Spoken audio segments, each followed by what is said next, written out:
নমস্কার বন্ধুরা, AJP creation with রান্নাঘরে আপনাদের সকলকে স্বাগত জানিয়ে শুরু করছি আরও একটি নতুন পর্ব। আজ আরও একটি মজাদার নতুন ইন্টারেস্টিং রেসিপি নিয়ে হাজির হয়েছি আপনাদের সামনে।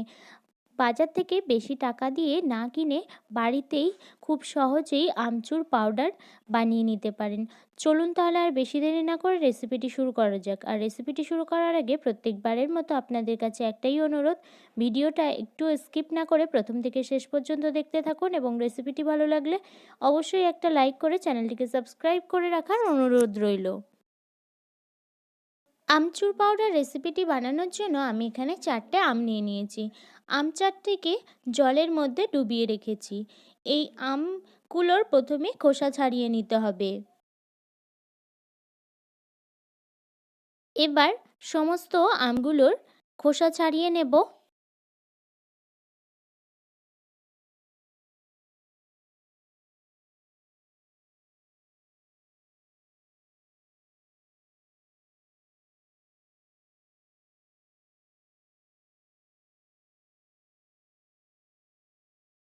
এই পর্যায়ে আমের খোসা কিন্তু আমার ছাড়িয়ে নেওয়া হয়ে গেছে। এইভাবে সমস্ত আমের খোসাগুলো একইভাবে ছাড়িয়ে নেব।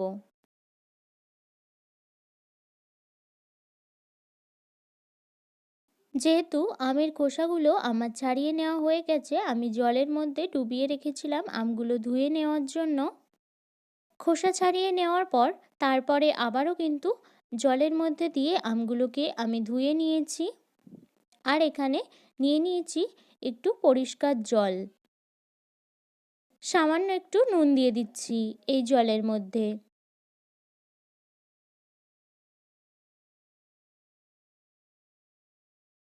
তারপর খোসা ছাড়ানো আমগুলোকে আবার সেই নুন জলের মধ্যে দিয়ে রাখছি।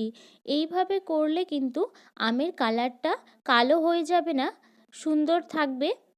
তারপর এইভাবে করে ভিজিয়ে রাখার 2-3 মিনিট পর তারপরে একটা গ্রেটারের সাহায্যে এই চিপস কাটারের দিয়ে সেটাকে চিপস কাটার মতো কেটে নেব।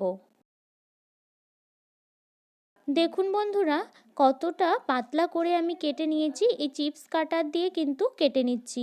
এইভাবে সমস্ত আমগুলো একইভাবে কেটে নেব। চিপস কাটারটা দিয়ে কেটে নেওয়া হয়ে গেছে কিছুটা আম। তারপর এবার সেই নুন জলের ভেতরে কিন্তু আবারও দিয়ে রাখছি।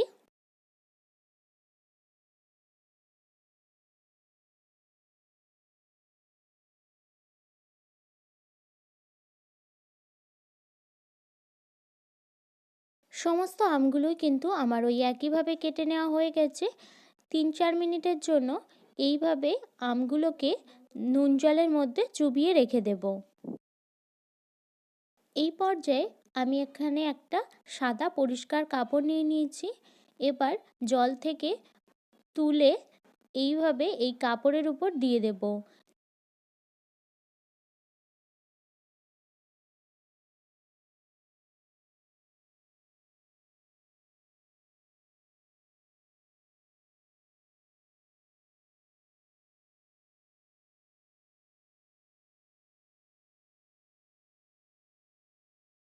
সমস্ত আমের টুকরোগুলো কিন্তু জল ঝরিয়ে এখানে কাপড়ের উপর নিয়ে নিয়েছি। এইভাবে কাপড়ের অপর প্রান্ত দিয়ে এইভাবে চেপে চেপে কিন্তু জলটা যতটা সম্ভব মুছে নিতে হবে।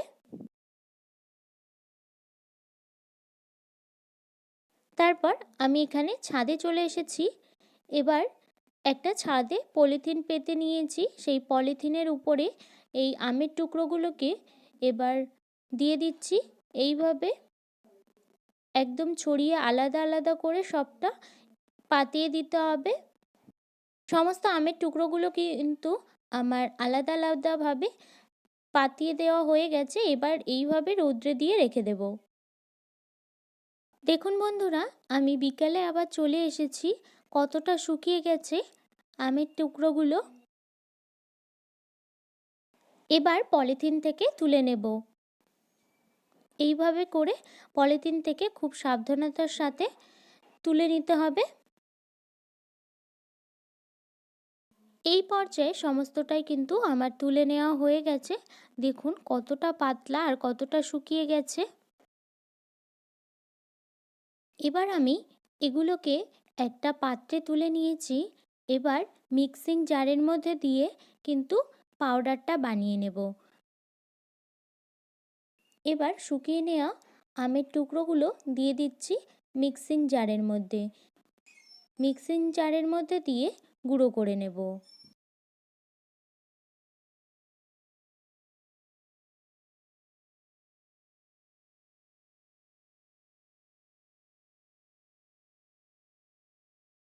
দেখুন বন্ধুরা, এই পর্যায়ে আমচুর পাউডারটা কিন্তু আমার রেডি হয়ে গেছে। আমি একটা পাত্রে নামিয়ে নিয়েছি।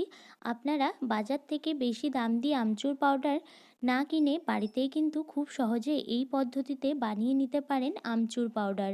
আমার এই রেসিপিটি যদি আপনাদের ভালো লেগে থাকে তাহলে অবশ্যই একটা লাইক করে দেবেন এবং কমেন্টের মাধ্যমে জানাবেন আমার এই রেসিপিটি আপনাদের কাছে কেমন লেগেছে, এবং বেশি বেশি করে শেয়ার করে আমার পাশে থাকবেন, আমাকে আরও উৎসাহিত করবেন। আপনি যদি আমার চ্যানেলে নতুন বন্ধু হয়ে থাকেন এবং আরও নিত্য নতুন ইন্টারেস্টিং মজাদার রেসিপির আপডেট পেতে চান, তাহলে প্লিজ আমার চ্যানেলটিকে সাবস্ক্রাইব করে পাশে থাকা বেল আইকনটি প্রেস করে অল নোটিফিকেশন অন করে রাখবেন, যাতে সমস্ত ভিডিওর আপডেট আপনি ঠিক সময় পেয়ে যান। আজ এই রেসিপিটি এই পর্যন্তই। আরও একটি মজাদার নতুন কোনো ইন্টারেস্টিং রেসিপি নিয়ে আপনাদের সাথে দেখা হবে আরও একটি নতুন পর্বে। সবাই সুস্থ থাকবেন, ভালো থাকবেন এবং সাবধানে থাকবেন।